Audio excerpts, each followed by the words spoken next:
Assalamualaikum warahmatullahi wabarakatuh. Perkenalkan, saya Rizky Fitria. Hari ini akan menjelaskan tentang iman kepada hari akhir di kelas 9 di bab 1. Baiklah, sebelum kita masuk ke dalam penjelasan, saya akan menjelaskan tentang kompetensi dasarnya terlebih dahulu. Kompetensi dasar yang pertama adalah menghayati kebenaran akan adanya hari akhir. Kemudian yang kedua, menghayati peristiwa-peristiwa alam gaib yang berhubungan dengan hari akhir. Yang ketiga, menunjukkan perilaku mawas diri dan tanggung jawab sebagai implementasi beriman kepada hari akhir. Yang keempat, menunjukkan sikap taat dan tanggung jawab sebagai implementasi beriman terhadap peristiwa-peristiwa alam gaib yang berhubungan dengan hari akhir. Yang kelima, memahami hakikat dalil atau buktinya, tanda-tanda dan hikmah beriman kepada hari akhir.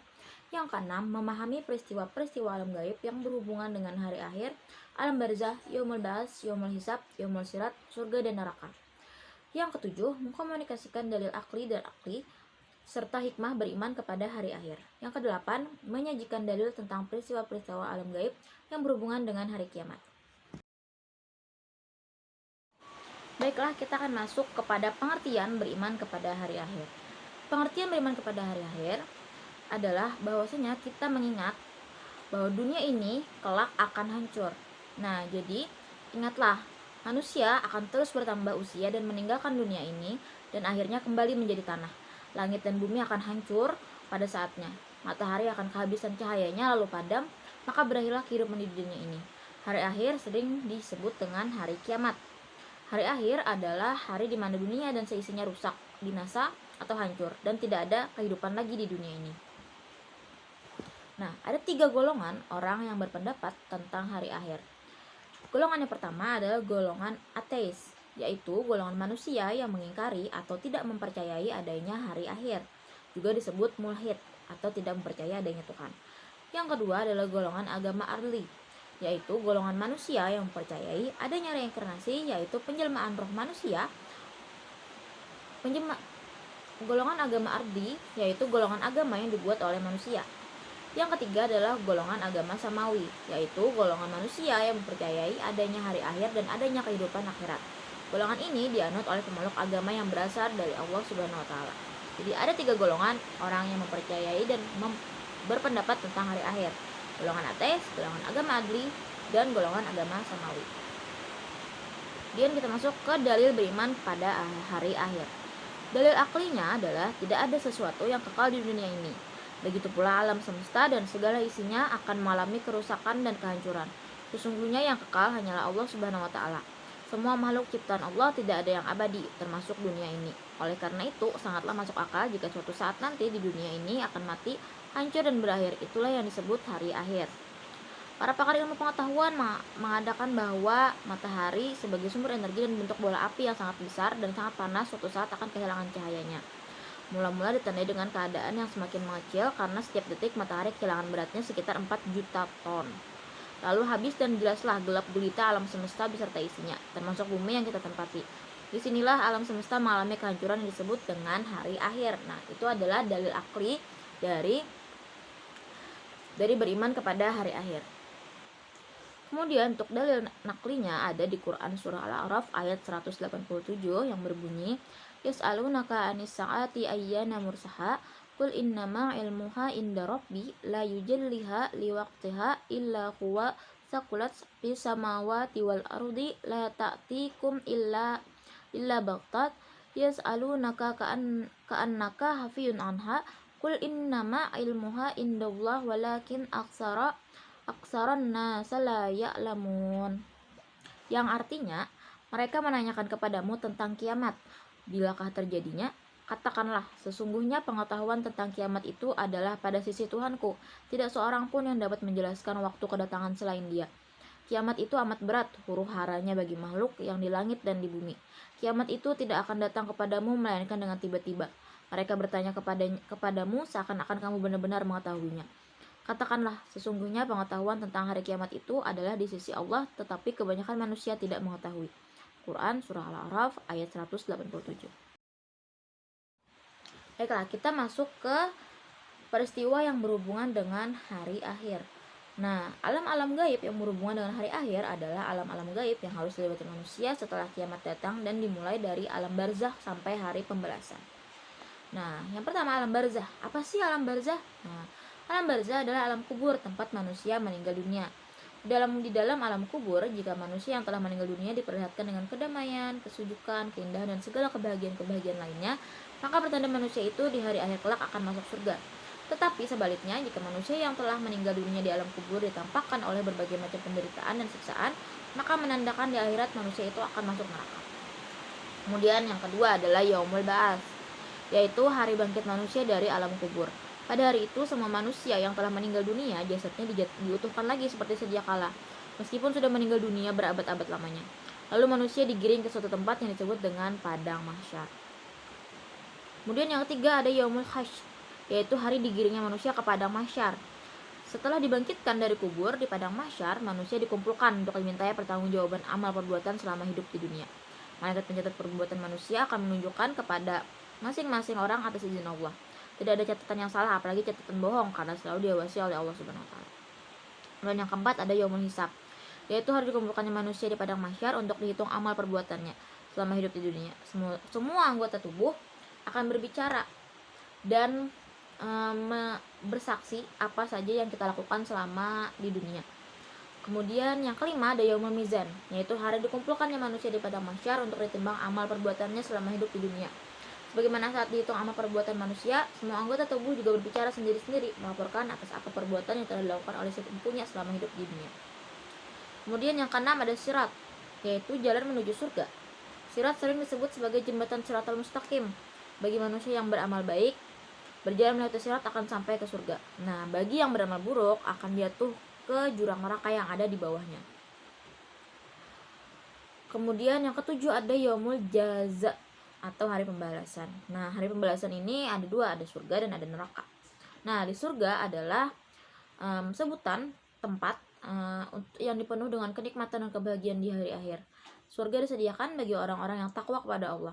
Nah, gambaran kenikmatan surga sebagaimana ditegaskan atas firman Allah dalam Quran surah Hud ayat 108 yang berbunyi, wa ammal ladzina su'idu fa fil jannati khalidina fiha ma damati samawati wal ardu illa masya'a rabbuk ata'an gaira majduj, yang artinya adapun orang-orang yang berbahagia maka tempatnya di dalam surga, mereka yang kekal di dalamnya selama ada langit dan bumi kecuali jika Tuhanmu menghendaki yang lain, sebagai karunia yang tidak putus-putusnya. Quran surah Hud ayat 108. Kemudian yang kedua ada neraka. Nah, neraka adalah sebutan atau sebuah tempat yang penuh penderitaan dan siksaan di hari akhir.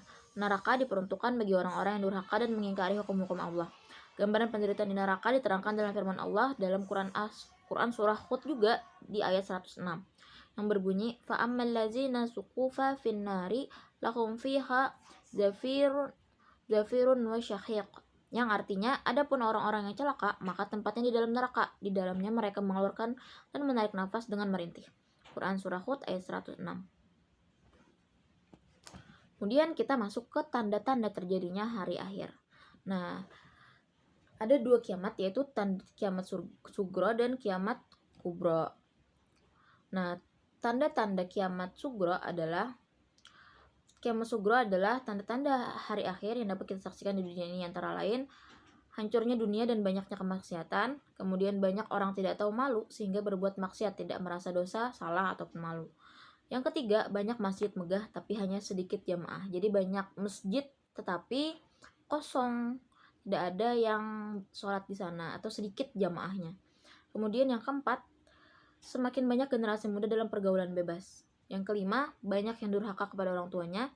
Yang keenam, semakin banyak generasi muda yang terlibat dalam pergaulan bebas. Yang ketujuh, ilmu agama sudah diabaikan. Yang kedelapan, korupsi merajalela dan hidup bermegah-megah. Yang kesembilan, semakin sedikit perilaku orang Qur'ani. Nah, yang ke-10, banyak berdatangan di majelis taklim tetapi yang didapat hanya kumpul-kumpul saja. Nah, jadi di majelis taklim tidak mendengarkan isi ceramah, tetapi hanya ingin kumpul-kumpul dengan teman misalkan. Terus yang ke-11, banyak orang yang enggan mengaji dan mengkaji ilmu agama. Yang ke-12, banyak orang yang hanya memikirkan kepentingan duniawi saja. Yang ke-13, menghambur-hamburkan harta dan enggan bersedekah. Yang ke-14, menggunakan media sosial tidak pada tempatnya. Gunakan untuk hal-hal yang tidak ada manfaatnya, bahkan untuk maksiat. Kemudian yang kedua adalah tanda kiamat kubro atau kiamat besar. Nah, yang ini adalah tanda yang sangat mendekati kepada hari akhir, yaitu turunnya Dajjal, munculnya binatang melata yang aneh, lalu matahari terbit dari sebelah barat, dan yang keempat, keluarnya gas beracun dari semua sudut bumi. Itu adalah tanda-tanda kiamat kubro. Kemudian kita masuk ke perilaku dalam kehidupan sehari-hari yang mencerminkan beriman kepada hari akhir. Orang yang percaya adanya hari akhir akan menampakkan perilaku yang dapat dipertanggungjawabkan. Perilaku orang beriman kepada hari akhir antara lain menjaga pikiran, sikap, dan perilaku dari akhlak yang tercela, seperti suudzon, hasad, dendam namimah, tamak, dan sebagainya. Sebaliknya, memupuk perilaku dari akhlak terpuji seperti husnuzon, bertanggung jawab, amanah, dan sebagainya. Jadi kita mencerminkan beriman kepada hari akhir adalah dengan menjauhi sifat tercela dan memupuk perilaku dari sifat terpuji. Dan yang kedua, meningkatkan keimanan dan ketakwaan kepada Allah, memantapkan keimanan terhadap rukun iman, beribadah dan beramal soleh berdasarkan rukun Islam kecuali haji bagi yang mampu saja. Kemudian yang ketiga, memperbanyak zikir dan berselawat. Nah, kita perbanyak zikir, perbanyak selawat, perbanyak mengingat Allah. Itu adalah salah satu cara mencerminkan kita beriman kepada hari akhir. Kemudian selalu membaca Al-Quran. Sebagai orang yang beriman kepada hari akhir, sepertinya selalu membaca dan mengkaji ayat-ayat Al-Quran selain untuk menambah pahala juga sebagai pengingat kelak dunia dan seisinya akan berakhir. Dan Al-Quran sebagai pedoman hidup manusia juga bercerita tentang hari akhir. Kemudian yang kelima, bergaul dengan orang-orang soleh. Apabila kita bergaul dengan orang-orang soleh, insya Allah kita juga akan ikut menjadi orang soleh. Karena ketika kita bergaul dengan orang-orang soleh tersebut akan selalu mengingatkan dan selalu menemani kita untuk berjalan ke jalan yang benar atau beribadah, berzikir. Orang-orang soleh selalu dikelilingi dengan hal-hal yang positif. Kemudian mengembangkan potensi diri. Setiap orang memiliki potensi yang berbeda. Selama potensi itu baik, maka perlu dikembangkan agar lebih bermanfaat lagi bagi diri sendiri dan mungkin bagi orang lain. Nah, pandai memanfaatkan waktu luang untuk kegiatan yang positif dan gemar berlatih adalah cara mengembangkan potensi diri. Jadi apa yang ada dalam diri kita, potensi diri kita kembangkan kepada hal-hal yang positif dan bermanfaat bagi kita, dan semoga bisa juga bermanfaat bagi orang lain. Kemudian yang ketujuh adalah memupuk tali persaudaraan dan silaturahmi. Nah, zaman sudah akhir dan suatu saat akan terjadi hari akhir. Memupuk tali persaudaraan sangat dibutuhkan. Bersaudara menandakan ada satu rasa, satu senang, yang lainnya ikut senang, yang satu sedih dan yang lainnya ikut sedih. Bersaudara jauh dengan sifat permusuhan. Memupuk tali silaturahmi adalah cara terbaik untuk memperkuat persaudaraan. Silaturahmi akan melancarkan rezeki dan memanjangkan umur. Nah, sekian penjelasan dari Ibu mengenai sekian penjelasan dari saya mengenai iman kepada hari akhir. Kemudian saya akan rangkumkan atau kita tarik kesimpulan dari bab ini. Yang pertama, suatu saat alam semesta beserta isinya akan rusak dan hancur. Itulah yang disebut dengan hari akhir atau hari kiamat.